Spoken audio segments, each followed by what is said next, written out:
everyone, Scott Weaver with Factory Direct Designers Workroom. So today we're going to go over all the alternative ways of cutting a swag.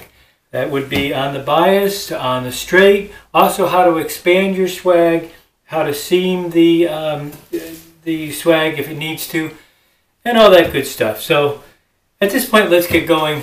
So I have a piece of material here, and this material is going to be for a swag that's 40 inches wide by 20 inches deep. So with a 20-inch deep swag, you need about 48 inches in length, and then of course a full width of fabric. And at this point we're going to fold it in half,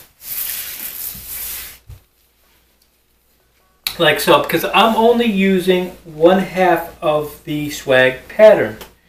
And you can also find these on my website. They'll be sold just like this. $14.95, free shipping, any size you like. But even if you're using a paper one, that's fine. These are 100% cotton. So what we have here with this swag is a 40-inch by 20, and since I'm only using half the pattern, I'm taking my fabric and I fold it in half, like you just saw me do. And then I'm placing it on the fabric. Now I have a couple of choices here, and one of the good reasons you'd want to use a half the swag pattern like so, let me turn it this way so you can see it, is because maybe I want to make this swag narrower. Well, this swag is about 40 inches wide, as I said. Let's say you needed it to be 38 inches instead of 40. So what we're going to do to adjust that is move this off by 1 inch. So you take this and you're going to bring it over to 1 inch and adjust it. Now remember, 1 inch, because your fabric is folded in half, is actually taking 2 inches off the pattern. So then you'd go ahead and you would pin this in 1 inch off. Now you've just changed the width of your swag from a 40 inches wide to a 38 inch wide. And then at this point you'd stick some pins here, pin it all in, and then you'd cut the swag out. Perfect. Now let's say we want, instead of a 40 inch wide swag, we want a 42 inch wide swag. So we're going to do the same thing. We're going to move this out 1 inch this way. And this is going to expand the width of your swag. You're going to do the same thing. You're going to take your ruler, the yardstick, move it to 1 inch, stick some pins in it, move it over again, and so on. Okay, now you've just changed it by 2 inches. Now you can do this up to, you could probably go another inch on these swag patterns, so you can actually expand a 40 inch swag to 44 inches if you want to come over a little bit more. So that explains that part of it, and that's why using a half a swag pattern instead of the full one can be beneficial in some circumstances. Now, having said that, let's move on to what happens if you need to seam your swag. Which would mean that your material, I purposely cut this down by the way, is much narrower. So now with this material, this is only 44 inches wide. So we're going to fold it in half just like we did before.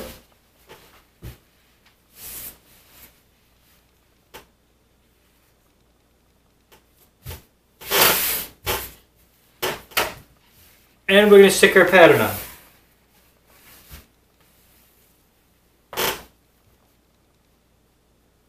Okay, what just happened? Now you see you have all this over. So how do we get around that? Well, this is pretty easy actually. what you're going to do is you're going to take your ruler and bring it over. And this is one method. I'm just showing you this method for now. And since we have to piece it, I'm going to come over about 1 inch from where this ends right here. I'm going to mark it 1 inch here. Then I'm going to come over on this side and mark it 1 inch over here. What does it measure? It measures 11.5 inches. Okay? So now I'm going to come over here and I'm going to steal it off of here. That's my 11.5 inches. And then I'm going to measure and make sure you leave a 1/2 inch allowance. So you got to come in here a 1/2 inch to allow it. And leave them plenty. I'm going to say I need at least like 7.5 inches. Okay, so what I'm going to do here is I'm going to come down to my bottom. I'm going to take 7.5 inches. And then over here, I don't want to get too close to the pleat. But so we need, I'm going to say about 4 inches. So now I'm going to take 4 inches off of here. Like so. And draw an angle. And like I say, this is only one method of doing this. And this is a solid fabric, so I can get away with turning this around. In a lot of cases, you don't have to do this. You can probably cut right straight out a big square. But other than that, you would actually have to take another piece of fabric and add it. So anyhow, I am going to cut this out. Like I said, I wouldn't recommend exactly doing this if it's a printed fabric, because now this would be upside down. I'm going to go ahead and I'm going to take a notch, put a little notch here and a notch here, because that's where I want to add my fabric to. I'm going to remove this. I'm going to take this here. I'm going to pin it.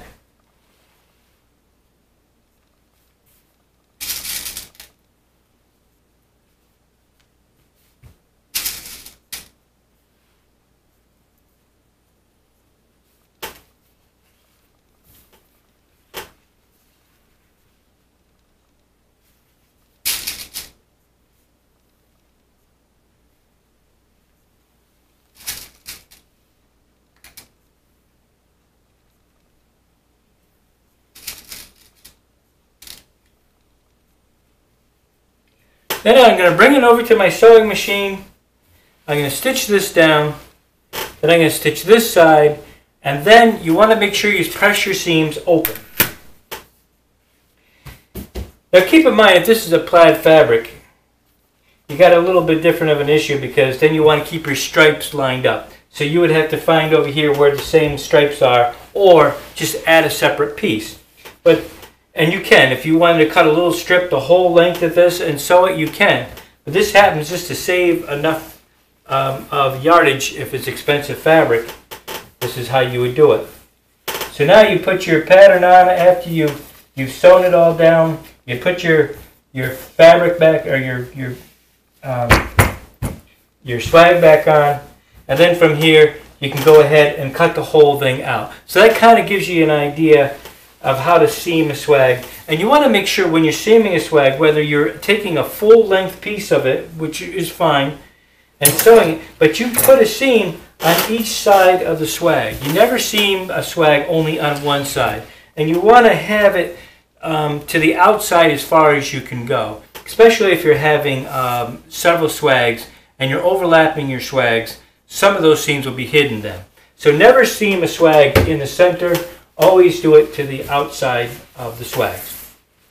Okay, having covered that portion of it, we're going to talk about sewing or cutting a swag on the bias.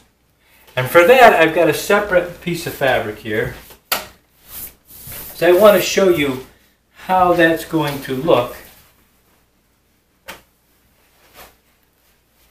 Okay, so here's a piece.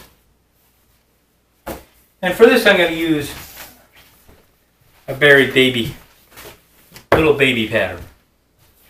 You can notice the stripes are going this way. If you see, it's kind of like a small check, a small plaid. But anyway, it's got definite lines going vertically and horizontally across. So what I'm going to do now is I'm going to take this corner and I'm going to fold it like this. Kind of like if you're folding a napkin, if you will, at the dinner table. Okay, so that's what it's going to look like. And I'm going to cut two out so you can see the difference of how the stripes look. This is my swag. Yes, I'm using a little baby swag for this one. Just makes it easier. Little 23 wide by 13.5 inches deep. So I want to show you what it's going to look like on the bias. And I'm not going to be careful with it. I don't want to take the time and waste your time by pinning it all in and all that stuff. Just to give you the idea of what a bias swag will look like. This isn't the best fabric actually for a swag because it's upholstery weight fabric.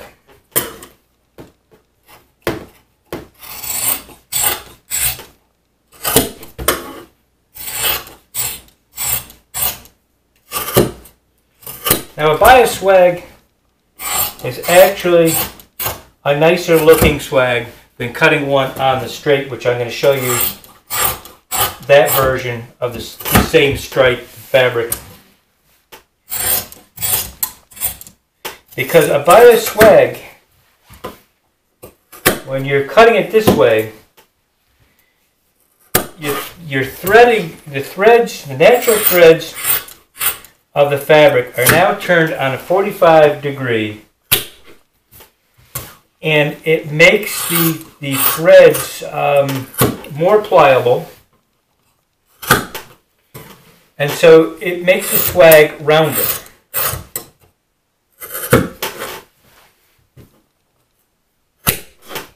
And I have another video that shows that, and the difference is amazing of how much rounder a swag becomes when it's cut on the bias.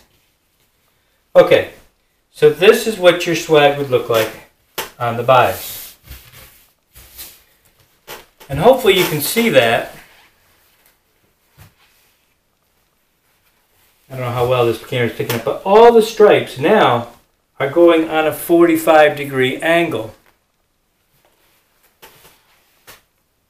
Like so. Now, using the same fabric, we're going to do the same thing, cutting that out this way.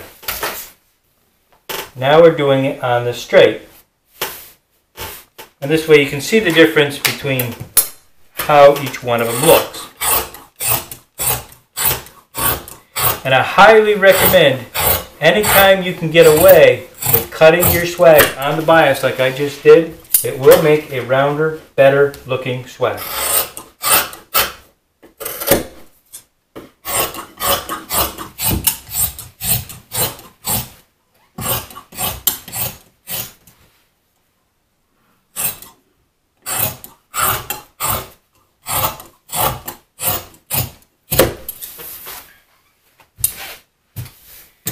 For all these instructional videos on swags, jabos, and several others, I have a lot of my videos on my website, which is factorydirectdesignersworkroom.com.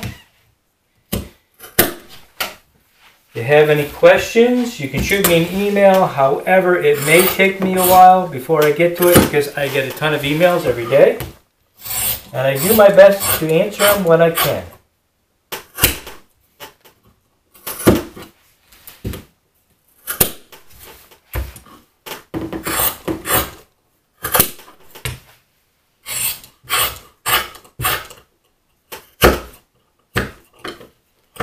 Okay, this is some tough stuff here.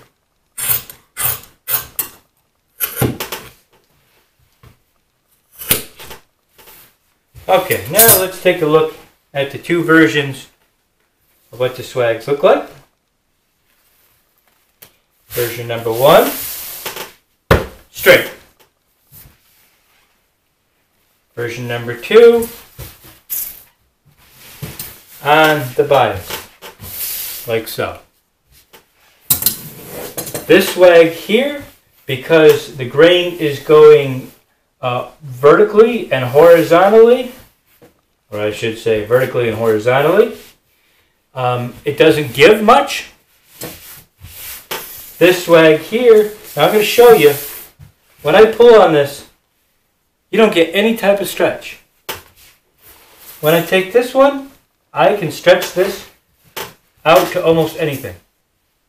You see how much more pliable it is? And that pliability here is what's going to help that swag break. And also, not to confuse everybody, but if you're sewing banding on something that is curved, you'll want to cut that also on the bias. Anytime you do that, the integrity of the thread loosens up, and it's a lot more pliable. So that's what a swag would look like anyway, cut on the bias, and then versus the straight. I'll stop rambling now, and thank you for watching. Have a great day, and we'll catch you soon.